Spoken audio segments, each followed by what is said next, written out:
As I mentioned in the last video, I'm hoping over the next few months to study the opening in backgammon. The opening happens in every single game, so we might as well be strong in it. I'll be looking at the book Opening Concepts by Michi, I suppose, to guide me, but also there's a series of 3 new books by Bill Roberti about the opening, which I also hope to study for my own benefit as well.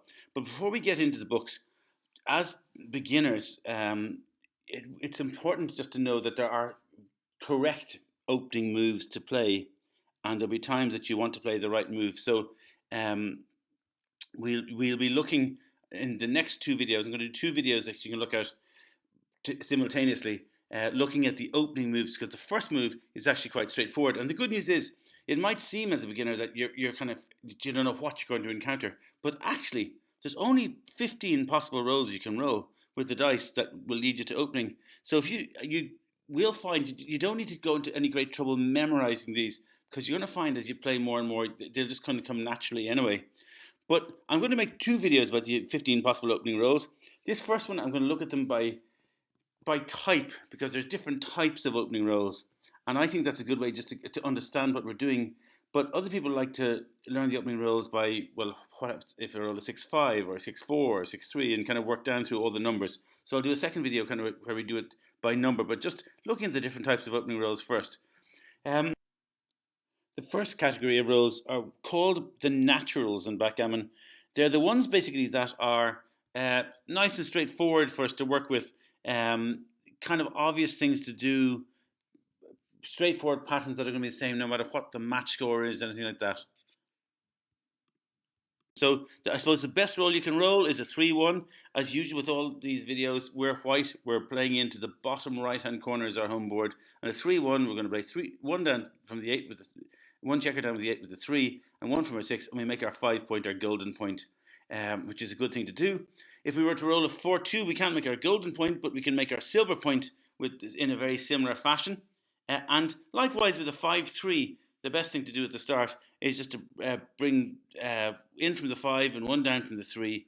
It's not a great point, our 3 point, but it's still a home board point. It doesn't leave our opponent any shots. It's nice and tidy.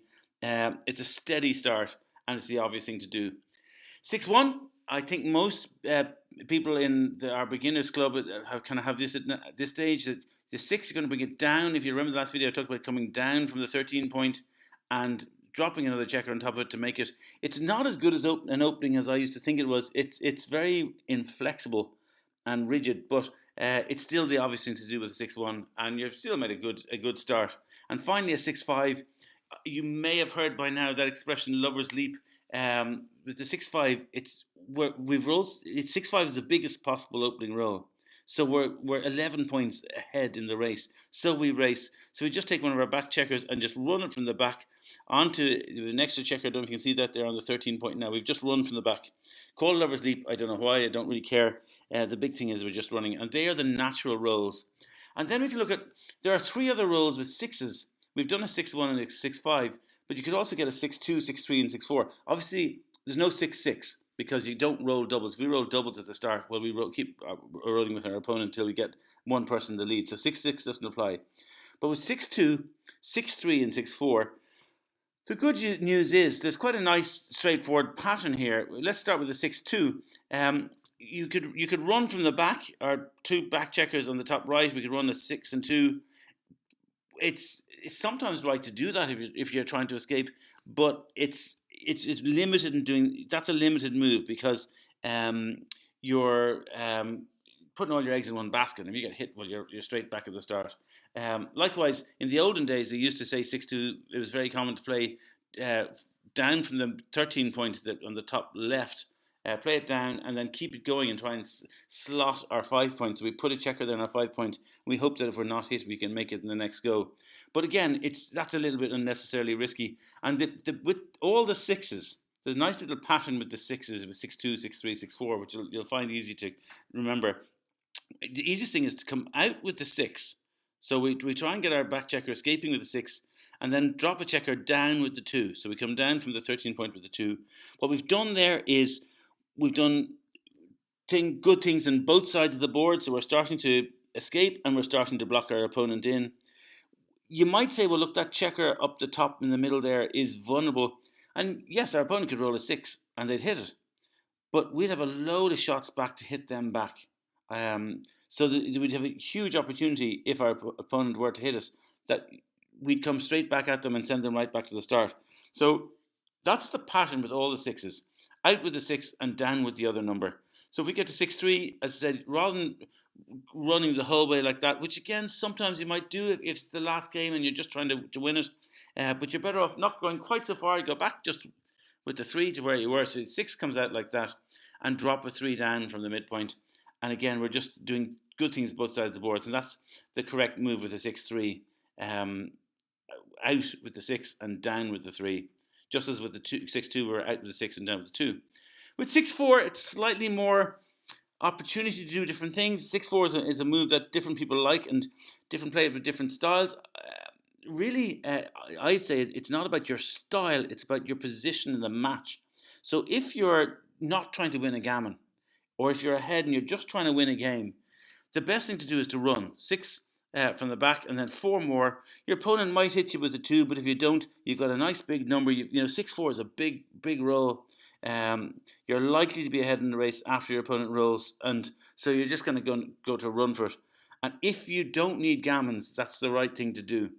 If you're behind in the match, and so you're possibly looking for a gammon, you're looking to, for a bit more contact and hitting your opponent a bit more, the right move of the 6-4 is to come in from the 8 point to the 6 and down with the 4 and make your 2 point. I used to love playing that move because really it doesn't give your opponent a lot of good. If your opponent rolls a 1 in the next roll, they've got problems nearly always. And definitely that's the right move. If you're at 0-0 in a match to 5 or something, that's the way to play 6-4. The computer would like you to play it like that. If you're looking for gammons. But if the match is neutral, you think about the pattern we had with 6-2 and 6-3, where you came out with the 6 and down with the other number. If the match is neutral and you're just kind of trying to get a nice steady start without committing to racing with the running the whole way or blitzing by kind of bringing 2 down and making your 2 point, the best thing to do is just come out with the 6, down with the 4, exactly the same pattern. I have grown in fondness for this move because not only I love that check on the 9 point, because if it's not hit, it gives us such a great diversity of numbers. So if we roll dice that are 2 dice and they're 1 apart or 2 apart or 3 apart or 4 apart, now we've got great potential here. But also, and I heard an interesting thing. I heard a couple of experts talking about how to play a 6-4. And they made an interesting point that, yes, the computer might say that making your 2 point, playing 8 to the 2 point and 6 to the 2 point with 6-4 is technically better. But it leads to a much more complicated blitzing game that will, when you're trying to work in your PR, it can be savage in your PR. If you're going to try and improve your PR, and most of us Irish players are trying to kind of get better at PR as we go, this way of playing 6-4 gives you tidier games. If you don't get hit, you'll be kind of in a position where you'll be playing a simple priming game, and your PR usually does much better. I just thought it was an interesting point from 2 of the world's top players that this, you might say, well, look, we'll take a slight hit in PR in the first move to have a situation where we're going to have simpler games afterwards and a better PR from then on. That's all the 6s. We move to the 1s, and again, we've dealt with 3-1 and we've dealt with 6-1. So there's only 5-1, 4-1, and 2-1 to play. And good news here is, again, there's a very simple pattern. You take the bigger number and you come down with it, and you split the checkers at the back with the 1. So looking at a 5-1, well, look at the top left corner with the 5 checkers on a 13 point. We bring one of them down with the 5, and we split with the 1 at the back. If we roll a 4-1, we can bring one of them down with the 4, and we split at the back. Beginners sometimes don't like to do that. They like to bring 5 down with the 4 and then make it safe by moving it 1 further. So they play 13 to 8.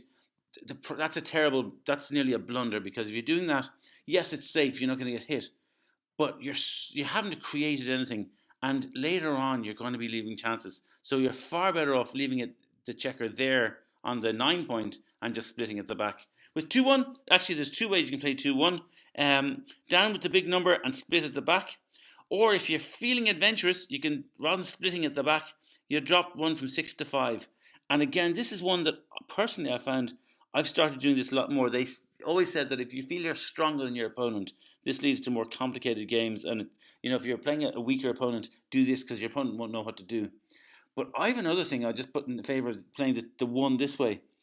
It goes back to PR again as well. If you're hit, well, you're going back to the start. It's fairly obvious what you're doing. But if you're not hit, again, you're likely to make your 5 point and have a nice, straightforward priming game and do well with PR. So if you're chasing a kind of a lower PR, just worth thinking about that one.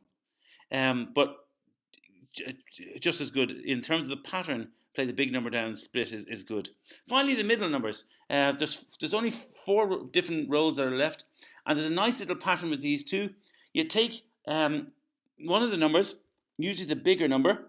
In fact, apart from the last one, is the bigger number. Play it down from the middle, and then split at the back with the other number. Or you have a choice. So the interesting with the middle numbers, you have a choice. You can either do 1 down and split, or you can do 2 down, and both are pretty much just as good. And it depends on a matter of preference. So let's take this with the 5-4. So we come down with the 5. So look at the top left. We're bringing one of them down, and we split at the back with the 4. Or we can come down with the 5, and we can play 2 of them down. So down with the 5 and down with the 4. I personally am growing to like this one again because of diversification of numbers and what it's doing for your PR. But it's just as good to go with the other. 5-2, down with the 5, split at the back is the move that the computer likes slightly better, but it's still very good and it's not even a mistake to go down with the 5 and then bring the second checker down as well. Sometimes it said the computer will tell you to go there, just take the 2 at the back, but it's much of a muchness. With the 4-3, now interestingly, you could come down with the 3 and move up with the 4. That's not it's not a mistake, but it's generally it's a move that's not played nowadays. So rather than coming down with the 3 and splitting it with the 4, it's much more common and I think much more effective to come down with the 4 and split with the 3. You're usually better off if you're splitting to the 21 point, because the 20 point, our opponent's 5 point is they're fighting so hard for that you're more likely to get hit. But also, I just think again going back to diversification of numbers, having that extra checker on the 9 point makes us very flexible in the next roll. But you can similarly with the 4-3 just bring 2 down. It works just as well. And the final number you can possibly roll is a 3 and a 2. Now there is a specific recommendation in this that you come down with the 2, not with the 3. If you come down with the 3, it will be a mistake. It's not a huge blunder or anything like that, but it's more correct to come down with the 2. So you just slip it down past our opponent's big pile of checkers in our bottom left, the big pile of 5 black checkers there, and then you split with the 3. I said coming down with the 3 and splitting with the 2. There's 2 things. One, the split at the back. We want to do what's called, I mentioned in the last video, a major split. Splitting with the 2, it's only a minor split, so we're not really achieving very much with moving our back checker forward 2 points. And that's why they say you're better off coming down with the 2 and splitting with the 3. It's more effective at the back. But there's another reason I don't like doing this. Our opponent, what if they roll double 5 next? What happens is you're suddenly getting blitzed. You've left them 2 shots with a double 5. They're already hit. If they hit a roll of 5, they're looking to hit you. If they roll double 5s, they're looking to hit your check on the 1 point. But if you give them a check on their 3 point as well, it's just making it too easy for them. So just going back to it, what you want to do is down with the 2 and then split with the 3 at the back. Or there isn't one other way you can play this. Like all these other middle numbers that we're left with, down with the 2 and down with the 3. Really good. If you're not, that's great ammunition, great builders. We used the term builders in the last terminology video.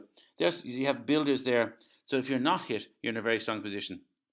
So that's it. That's the only possible rolls you can move. You've just got the 15 rolls there. I'm going to do another video number by number just to summarize what I've just said there. But that's it. There's nothing more to opening rolls than what you've just done there.